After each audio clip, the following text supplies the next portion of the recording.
जय हिंद दोस्तों, आइए से करीब 97-96 में आपका स्वागत है। दोस्तों, पिछले वीडियो में बताए थे कि वाराणसी में ही क्यों G20 लगभग 200 विदेशी जो प्रतिनिधि थे उनका बनारस में ही क्यों G20 का जो सम्मेलन रखा गया क्यों वहाँ पे ही हो रहा है, वो सब आपको बता चुके हैं। लेकिन आज हम ये बताएंगे कि वाराणसी में G20 का जो अभी सेशन हुआ है विकास मंत्रियों के सम्मेलन में सतत विकास लक्ष्यों पर जो भारत की जो समर्थित जो योजना थी उसको समर्थन किया गया लोगों द्वारा, यानी कि जो आए थे प्रतिनिधि उनके द्वारा।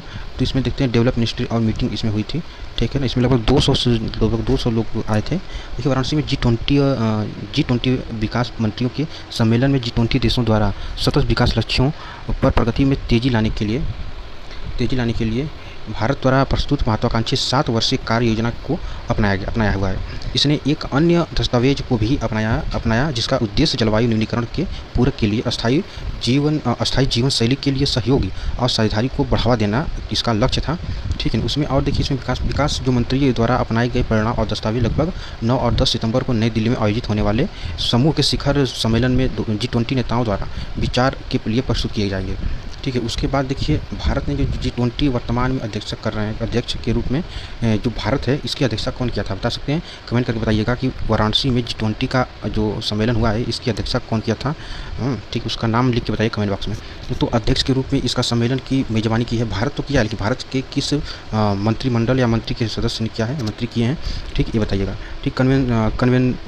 जो देखिए, जो कॉमनवेल्थ में अपने संबोधन में विदेश मंत्री एस जयशंकर ने कहा कि एसडीजी पर कार्य योजना न केवल विकास एजेंडे के लिए एक मजबूत G20 प्रतिबद्धता को पारित या प्रेरित करेगी, बल्कि 3 प्रमुख क्षेत्रों में परिवर्तनकारी कार्रवाइयों को भी आगे बढ़ाएगी, ठीक है ना। इसमें आकाशवाणी संवाददाता ने बताया कि बैठक के परिणाम के बारे में मीडिया को संबोधित करते हुए विदेश मंत्री एस जयशंकर प्रसाद ने कहा कि भारत वैश्विक दक्षिण की आवाज़ बन गया है और उसने सतत विकास लक्ष्यों को प्राप्त करने के संबंध में वित्तीय अंतर और ऋण चुनौतियों को मुद्दों को उठाने की कोशिश किया जा रहा है, ठीक है। G20 की जो अध्यक्षता मिलने के बाद जो भारत द्वारा लाए गए बड़े बदलाव के बारे में बात करते हुए उन्होंने कहा, एस जयशंकर प्रसाद ने कहा कि दृष्टिकोण ने विकास को G20 के फोकस पर वापस ला दिया है, ठीक। और वैश्विक दक्षिण देशों के लिए आशा जगाई है कि जयशंकर ने कहा कि इसमें जगाई है कि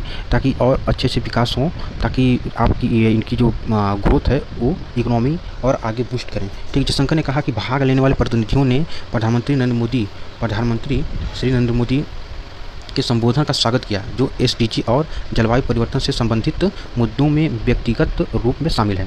और पीएम के संबोधन ने वास्तव में चर्चा के लिए टोन सेन किया।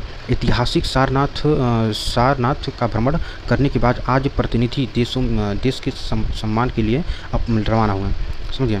ऐसे भारत में को इसकी अध्यक्षता मिली जब से काफ़ी चीज़ें इसमें बदलाव आया है। जो भारत के जो दक्षिण के जो देश हैं, जैसे म्यांमार हो गया, श्रीलंका हो गया और सब देश हैं, ठीक, इनका भारत काफ़ी हेल्प कर रहा है और इनको आगे बढ़ाने में अपनी भूमिका निभा रहा है। इसी तरह करना भी चाहिए ताकि अपने पड़ोसी भी आगे बढ़े, हम भी आगे बढ़ें। कंपटीशन बढ़ेगा तभी तो हम आगे बढ़ेंगे, ये ज़रूरी है। इसलिए लड़ाई झगड़ा तो छोड़ देना चाहिए और करिए, आगे बढ़िए। जय हिंद, जय भारत।